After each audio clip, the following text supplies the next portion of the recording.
Now for our story. Sergeant Bill Meade strolled aimlessly down Wakefield's main street.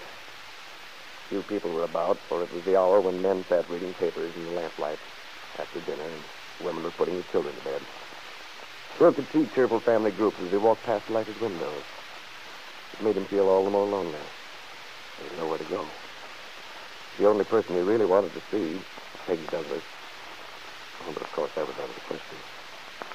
And Kit, his wife, only because of a misunderstanding with Peggy, was in California, waiting for the birth of a baby. A baby who might not escape a tragic heritage. Why hadn't Kit's father told them in time? But even if it weren't for that factor, Bill reflected bitterly, their personal situation surely didn't warrant their having a child. Walking around the courthouse square, Bill noticed a sign in the Calvert Real Estate and Loan Office. A sign that read, closed. He thought of Ben Calvert, his father-in-law, of how he'd been misled by him. Now he knew Ben to be a ruthless, unscrupulous man. A man who would even risk his daughter's happiness in order to strike back through her at the people he hated. Oh, in a way, I feel sorry for Kit. What she's had to go through because of her father. She's been the victim of his inferiority complex all her life. Yeah, that's it. He's tried to prove through Kit that a Calvert can always get what he wants. Oh, I'd like to prove him wrong on that score. But somehow, in spite of all our troubles, I can't help but admire Kit's strength, her understanding. She realizes we can't go on the way we were, I'm sure of that. If only she hadn't made me promise to keep my mouth shut until after the baby's born. If I could only explain things now to Peggy. The longer I wait, the tougher it'll be for her to understand. The further away she'll... But I suppose I've already waited too long. There may never be any going back. As he came to the corner drugstore, Bill Meade stopped for a moment. He stood there aimlessly at the door. Though he was looking straight at her, he didn't see the young girl who nodded to him. A moment later, she got off the stool at the counter and walked over to him. Hello there, Bill. Can't you make up your mind? What? Oh, hello. You look as if you were struggling with some weighty decision. Oh, no. I don't think you remember me. I'm Jane Plummer, remember? Of course, Jane. How have you been? Fine. Well, can I buy you a Coke? Thanks, Bill. I just finished one. What have you been doing with yourself lately? Oh, nothing much. Same old grind. I thought I saw you last night out on Willow Road.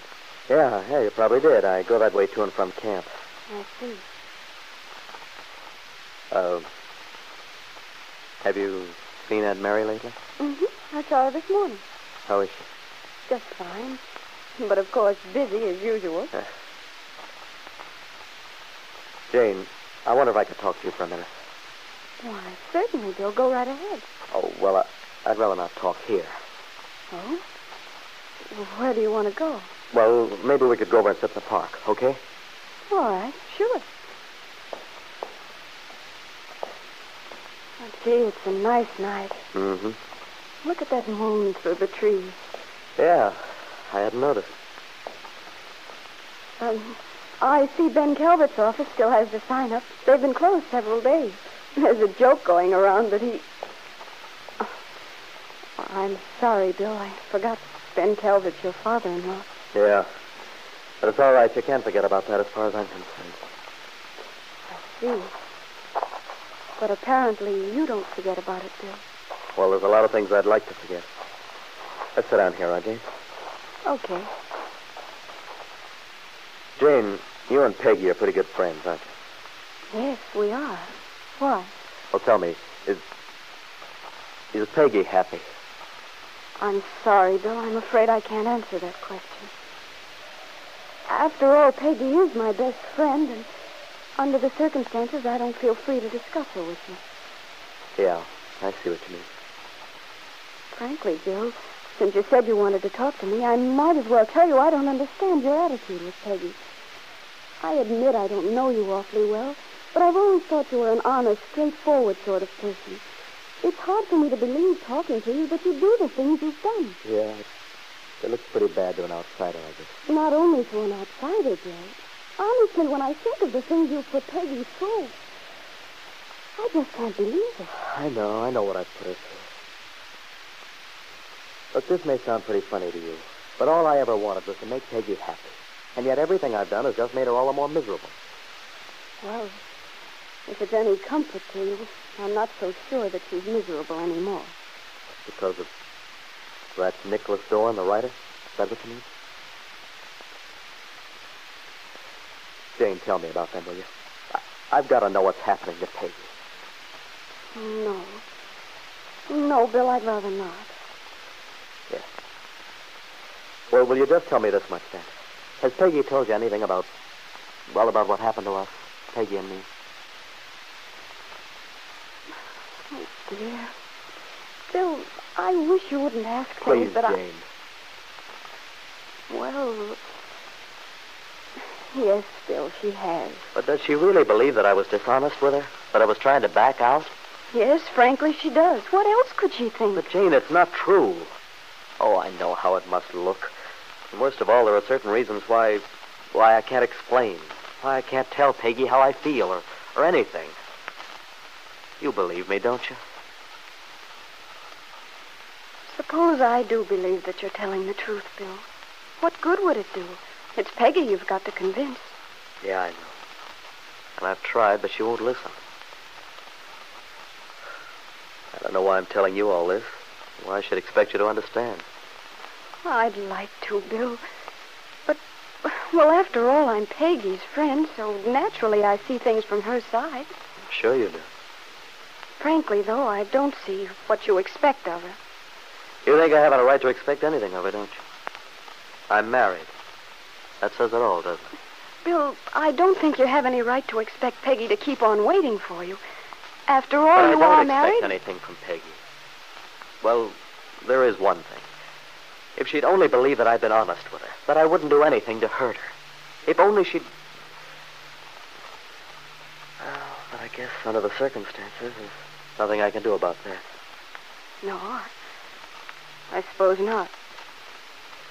Jane, will you do this much for me? Will you give her a message? It depends on the message. Or will you tell her that in spite of the way things look, that even though I may have destroyed every chance I ever had with her, that just the same I've honestly meant every word I've said to her? Yes. I'll tell her that. And tell her that someday, before too long, I'm going to prove it to her. What you mean, Bill, is that you're still determined to go through with your plans. Plans to divorce Kit. But that's exactly the thing Ben Calvert is fighting against. That's the fear that has taken him to California in an effort to see that nothing Kit does will result in discrediting the Calvert name in Wakefield. The same fear which made Ben demand his daughter's address from Jessie Ward as a wedding present. An address that he knew Mrs. Calvert was none too eager to give him. Tonight at a beach colony outside of Los Angeles, a cab pulls up in the driving rain. As Ben and Jessie hurry to reach the comparative shelter of the porch, Jessie feels a sense of panic. It was just like Ben to insist on my coming along. He wants to humiliate me.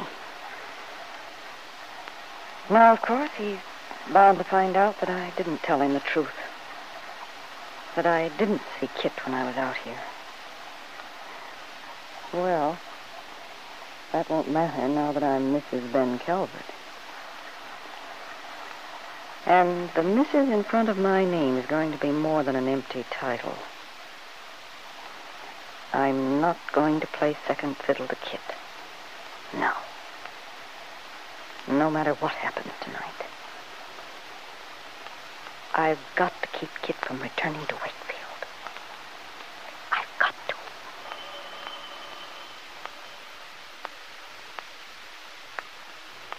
As the doorbell echoed from within the house, Jessie's heart pounded with excitement. Yes, and fear. What would Kit say to the marriage? How long could she keep Ben from finding out that she'd lied when she said she'd seen Kit on her last trip, and that Kit had announced she was getting a divorce? These thoughts raced through her head as she stood there waiting beside Ben. So much depends on how clever she can be this evening. And then, Jesse heard the sound of someone approaching. A moment later, the door was opened.